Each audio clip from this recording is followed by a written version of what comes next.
Newspaper में ये खबर प्रकाशित हुई कि अक्टूबर में शासन प्रतिबद्ध है यूपी टेट की परीक्षा कराने के संदर्भ में। इस खबर में कितनी सत्यता है, इसको जानने के लिए अभ्यर्थियों का एक ग्रुप पीएनपी कार्यालय पहुंचा था। इस पर हम लोग विस्तार पूर्वक बात करेंगे। यूपी ट्रिपल एससी आयोग के द्वारा पीईटी परीक्षा के संबंध में एक ऑफिशियल नोटिफिकेशन जारी किया गया है, जिसके बारे में हम लोग विस्तार पूर्वक चर्चा करेंगे। शिक्षक भर्ती से संबंधित तमाम मुद्दों पर, जैसे कि आरक्षण विवादित मामले पर क्या कुछ हो रहा है, और साथ ही साथ शासनादेश फिर से जारी किया गया है 69,000 सहायक अध्यापकों की भर्ती में काउंसलिंग से संबंधित, इसके बारे में विस्तार पूर्वक चर्चा होगी। कंप्यूटर ऑपरेटर से संबंधित एक न्यूज़ के बारे में बात करेंगे, क्योंकि मनरेगा में भी कंप्यूटर ऑपरेटर की भर्ती हो रही है और पंचायतों में भी भर्ती हो रही है, तो इनका एक बार कंपेरिजन करेंगे और मनरेगा वाली भर्ती के बारे में विस्तार पूर्वक चर्चा करेंगे। डीएलएड प्रमोट के संदर्भ में क्या कुछ अपडेट है, इस पर विस्तार पूर्वक चर्चा होगी। और डीएलएड में कॉशन मनी को लेकर के भी एक पत्र जारी किया गया, जिसे आपको जानना बेहद जरूरी है। तो अंत तक जरूर बने रहेगा इस वीडियो के साथ, बिना किसी पार्ट को स्किप किए हुए। नमस्कार दोस्तों, मेरा नाम है नीरज और आप देख रहे हैं करियर बिट यूट्यूब चैनल। अगर आप इस चैनल पहली बार विजिट कर रहे हैं तो इसको सब्सक्राइब करते हुए बेल आइकन को प्रेस करना ना भूलें। अक्टूबर में यूपी टेट कराए जाने के संदर्भ में न्यूज़पेपर में जो आर्टिकल प्रकाशित हुई थी, उसमें भी सिर्फ अमर उजाला में ये खबर प्रकाशित हुई थी। इसके बाद से अभी तक इसकी आधिकारिक रूप से पुष्टि नहीं हो पाई है। माननीय बेसिक शिक्षा मंत्री जी ने हालांकि फेसबुक पोस्ट करके ये खबर जरूर बताई थी कि मीटिंग ले ली गई है बेसिक शिक्षा विभाग के अधिकारियों की, साथ ही साथ पीएनपी या फिर किसी भी बेसिक शिक्षा अधिकारी के द्वारा यूपी टेट के संदर्भ में आधिकारिक बयान जारी नहीं किया गया है। इसी खबर की सत्यता को जानने के लिए अभ्यर्थियों का एक ग्रुप दिनांक 9 अगस्त 2021 को पीएनपी कार्यालय पर उपस्थित था, जहां पर पीएनपी सचिव लखनऊ किसी मीटिंग में उपस्थित होने की वजह से अभ्यर्थियों से नहीं मिल पाए और वहां से उनको ये सूचना दिया गया अभी 2 दिन तक पीएनपी के नए सचिव उपस्थित नहीं होंगे। तो इन सब के बाद से अभी तक आधिकारिक रूप से यूपी टेट अक्टूबर में हो पाएगा या नहीं, इसके संबंध में कंफर्म नहीं हो पाया है। हालांकि अगर अक्टूबर में परीक्षा करानी होगी तो हर हाल में इसी सप्ताह प्रस्ताव भेजना होगा और इसी सप्ताह या फिर अगले सप्ताह तक अगर प्रस्ताव पर मंजूरी मिलती है तभी जाकर के अक्टूबर में परीक्षा हो पाना संभव हो पाएगा। क्योंकि पीएनपी कितनी भी तेजी दिखा ले, कम से कम 20 से 25 दिन आवेदन में लगेंगे। उसके बाद से 1 महीने का वक्त तो कम से कम चाहिए ही होगा परीक्षा की तैयारियों को कंप्लीट करने के संदर्भ में। तो इसी सप्ताह या फिर अगले सप्ताह तक अगर मंजूरी मिल जाती है शासन की प्रस्ताव पर, तब जाकर के परीक्षा अक्टूबर के अंतिम सप्ताह तक हो पाना संभव होगा। अन्यथा की कंडीशन में इसी प्रकार से यूपी टेट विलंबित होता रहेगा। पीईटी परीक्षा के संदर्भ में दिनांक 9 अगस्त 2021 को परिवहन निगम मुख्यालय लखनऊ के द्वारा एक पत्र लिखा गया सभी क्षेत्रीय प्रबंधक उत्तर प्रदेश परिवहन निगम को। यहाँ पर देख सकते हैं विषय अधीनस्थ सेवा चयन आयोग के विज्ञापन संख्या 1 परीक्षा के अनुसार प्रारंभिक अर्हता परीक्षा यानी पेट की लिखित परीक्षा 20 अगस्त 2021 हेतु पर्याप्त परिवहन व्यवस्था सुनिश्चित करने के संदर्भ में 2 पालियों में परीक्षा होना प्रस्तावित है। पहला 10 से 12 और दूसरा 3 से 5। यहाँ पर यूपी ट्रिपल एससी आयोग के द्वारा परिवहन विभाग को ये अवगत कराया गया कि मूवमेंट बहुत ज़्यादा होने वाली है इस परीक्षा में, क्योंकि लगभग 21 लाख अभ्यर्थियों ने आवेदन किए हैं। साथ ही साथ आयोग ने ये भी लिस्ट जारी की है कि किस जिले से किस जिले में अभ्यर्थियों का मूवमेंट होने वाला है। जैसे कि आगरा में देखिए तो यहाँ से फिरोजाबाद, मथुरा, राजस्थान, गुजरात, महाराष्ट्र के अभ्यर्थी आगरा में आएंगे परीक्षा में सम्मिलित होने। इसी प्रकार से आप देख लीजिए प्रत्येक जिले में अलग अलग जिले और अलग अलग राज्यों से अभ्यर्थी आने वाले हैं।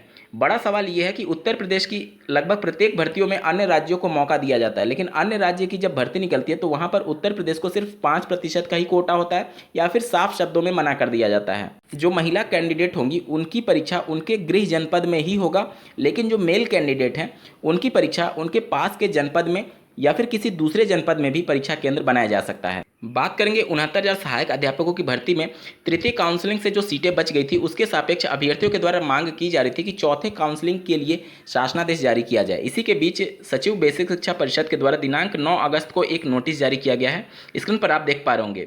दिनांक 28 जून 2021 एवं 29 जून 2021 को आयोजित काउंसलिंग में अनुपस्थित अभ्यर्थियों के संदर्भ में इन अभ्यर्थियों को फिर से एक बार मौका दिया जा रहा है कि 17 और 18 अगस्त में ये सभी अभ्यर्थी एक बार फिर से काउंसलिंग करा सकते हैं। मतलब 6,696 अंतरिम चयन के सापेक्ष जिन अभ्यर्थियों ने काउंसलिंग में पार्टिसिपेट नहीं किया था किसी भी कारण की वजह से, वह 17 और 18 अगस्त को फिर से काउंसलिंग करा करके नियुक्ति पत्र प्राप्त कर सकते हैं। वहीं बात करें 69,000 में आरक्षण मुद्दे से संबंधित मामले पर क्या कुछ चल रहा है, तो प्रशांत किशोर पांडे जी के ट्वीट को आप देख पा रहे होंगे। ये न्यूज़ 18 में रिपोर्टर है, इनके द्वारा ये सूचना दिया जा रहा है कि आरक्षण मुद्दे पर आयोग की रिपोर्ट के हवाले से विभाग शासन से संबंधित विधिक राय लेने पर विचार कर रहा है।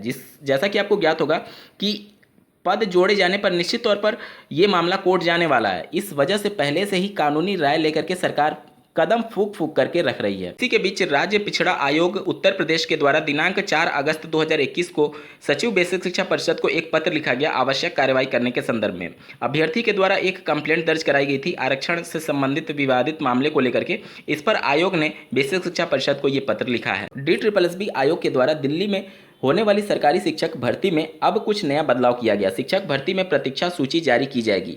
यहाँ पर LG महोदय के द्वारा इस बदलाव को महत्वपूर्ण मंजूरी दे दी गई है। अभ्यर्थियों को रैंक पता होगी। DSSB अभी तक क्या करता था कि जो अंतरिम मेरिट जारी होती थी उसके साथ लगभग 10% संख्या के आधार पर प्रतीक्षा सूची यानी वेटिंग लिस्ट तैयार कर लेता था, लेकिन उसे जारी नहीं करता था। अब ये वेटिंग लिस्ट भी जारी की जाएगी ताकि अभ्यर्थियों को ये पता चल सके कि उनकी रैंक कितनी है या फिर सिलेक्शन के बारे में एक अंदाज़ा लग सके कि वह इसके लिए वेट करें या फिर अन्य किसी प्रतियोगी परीक्षाओं की तैयारी करना शुरू कर दें। CGT वर्ष 2021 की परीक्षा में अब जो सॉल्वर गैंग है उनके तार डॉक्टर KL पटेल से भी जुड़ने लगे हैं। डॉक्टर KL पटेल आपको याद होंगे, 69,000 सहायक अध्यापकों की भर्ती में इनका नाम बहुत तेजी से उछला था।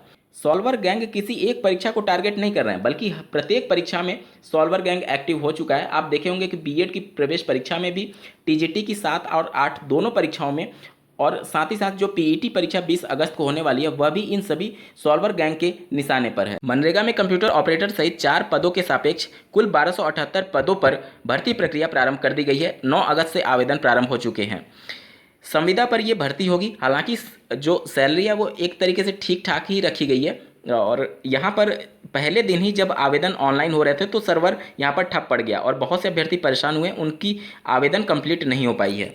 अभ्यर्थियों के द्वारा अब इसका कंपैरिजन किया जाने लगा है कि ग्राम्य विकास का कंप्यूटर ऑपरेटर को 11,200 मिलेगा, जबकि पंचायत में जो कंप्यूटर ऑपरेटर की भर्ती हो रही है मानदेय पर, दोनों भर्तियाँ मानदेय पर ही हैं, तो उसमें मात्र 6,000 रुपया दिया जा रहा है। तो आखिर ऐसा अंतर क्यों है?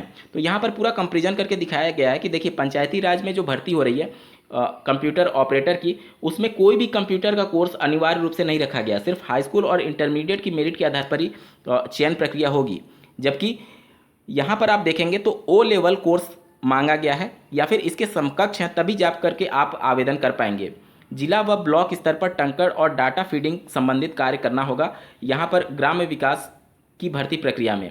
और अगर इसकी सैलरी की बात की जाए तो 11,200 है, और पंचायत में जो भर्ती हो रही है उसकी 6,000 रुपये मात्र है। पंचायत वाली कंप्यूटर ऑपरेटर की भर्ती निश्चित तौर पर सवालों के घेरे में है कि चूंकि कंप्यूटर से संबंधित ये भर्ती है और कंप्यूटर का ज्ञान इसमें मांगा नहीं गया है। बात करेंगे DLED 2019 बैच तृतीय सेमेस्टर प्रमोट मुद्दे के संदर्भ में।